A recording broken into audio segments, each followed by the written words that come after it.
Memorial Night. What is the significance of the American flag? It is emblematic of justice for all. In Marching Night, what is the significance of the American flag? It is a symbol of brotherly love. Lost Fire, what is the significance of the flag for the sacred and Georgia Rule? As a symbol of fidelity. Charity, justice, brotherly love, and fidelity are the cardinal principles of our order, and they are exemplified in all of our services. By them, we teach love of country and of our countrymen, and loyalty to our American way of life. To be an elk is to be an American citizen who lives for their country and is ready to die for it. Please stand for chapter.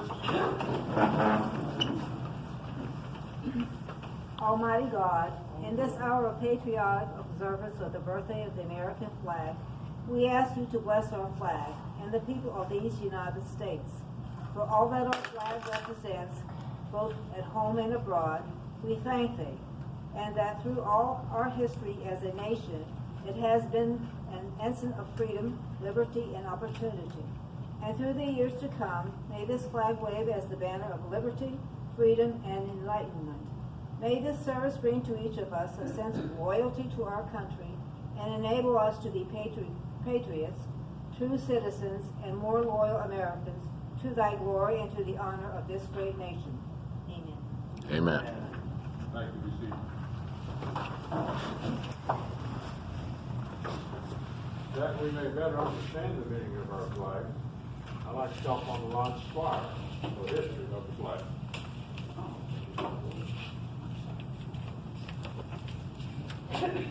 Members and guests, heraldry is as old as the human race. The carrying of banners has been a custom among all people and of all ages. These banners usually contain some concept of life or government is known in fashion. The evolution of the American flag marks the progression of the government of the American people. From the founding of Jamestown in Virginia in 1607 until 1775, the flag of England was the flag of the peoples of America. In 1775, the pine tree flag was adopted for all colonial vessels, and this was the banner carried by the Continental forces in the Battle of Bunker Hill.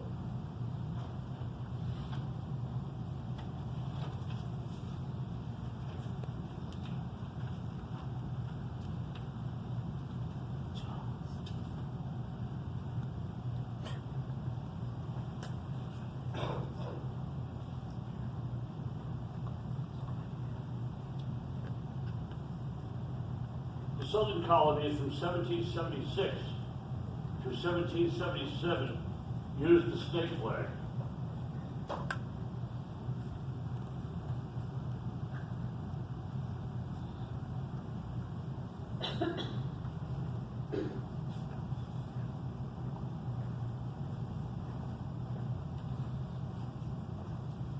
Tread on me. In the latter part of 1775, the Continental Congress appointed a committee to consider the question of a single flag for the 13 colonies.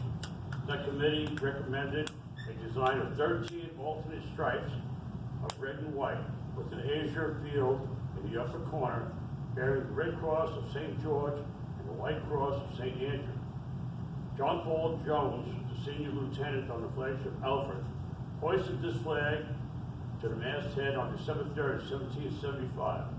And one month later, it was raised over the headquarters of General George Washington at Cambridge, Massachusetts, in compliment, as he wrote, to the United Colonies.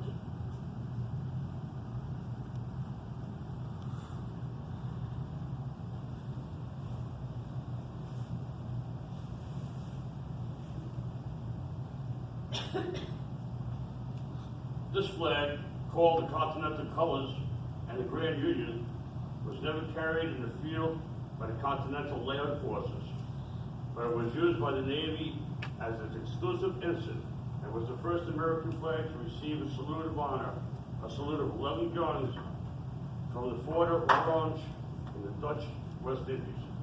In response to a general demand for a banner more representative of our country, the Congress on June 14, 1775 provided that the flag of the United States be 13 stripes alternating red and white, and the Union be 13 stars, white on a blue field, representing a new constellation.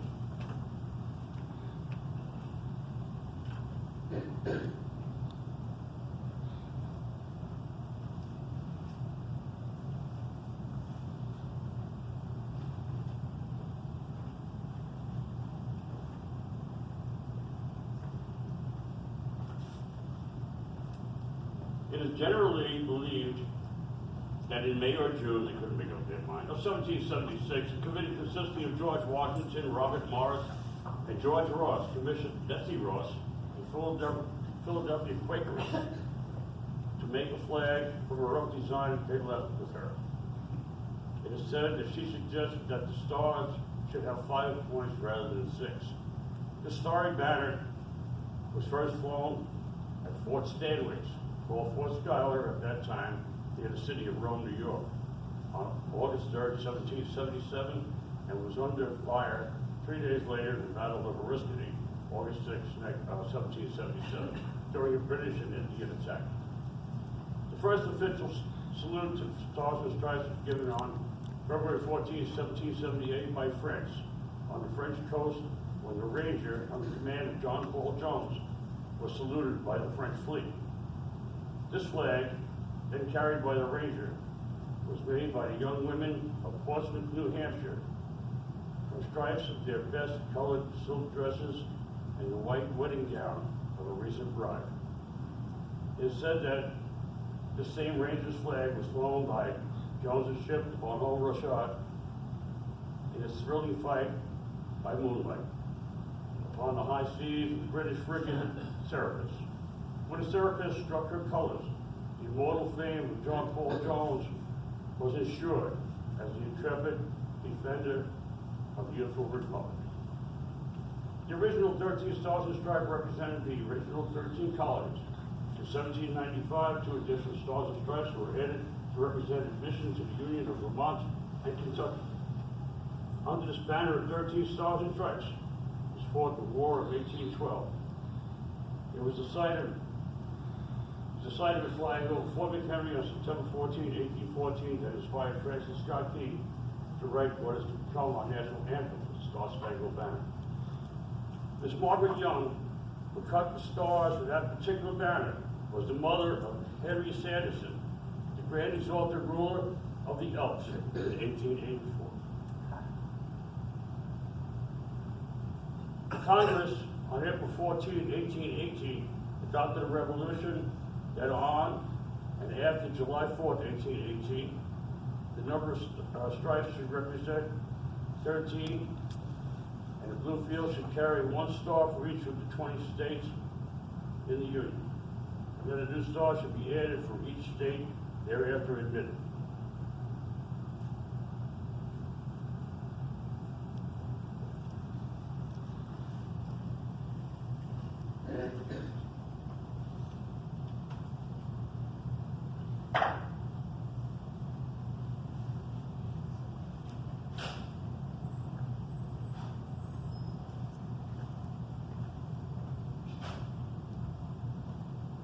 Since 1818, there has been no change in the flag design, except that 28 new stars were added before July 4th, 1912, and this flag of 48 stars flew over this nation for 47 years, until just before the Vietnam War.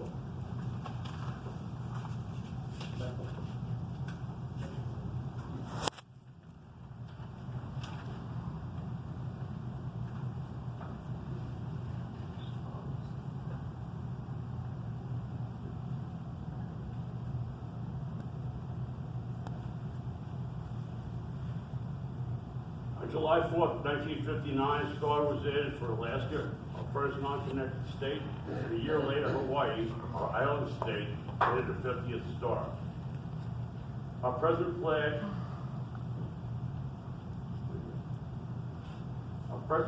50 stars and 13 stripes, is accompanied by the POW MIA flag to recognize the plight and demise of a special group This one and the POW, the other one. Right here.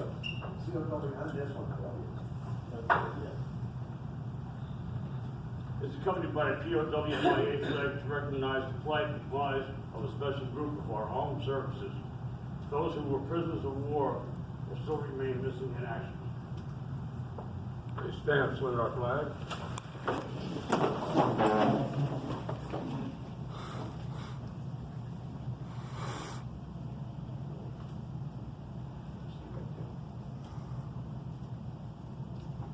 As this is the emblem, it's first in our hearts as loyal Americans, so it close to our altar as loyal elders. Gentle breezes with lingering caress kiss the foes of no flag, which can compare to this beauty. There is no such red and budding rose, in falling leaf or sparkling wine. No such white in April blossom, in crescent moon or mountain snow. No such blue in woman's eye, in ocean's depth or heaven's dome. And no such pageant of clustering stars and streaming light in all the spectrum of the sea and sky. Thank you, be seated.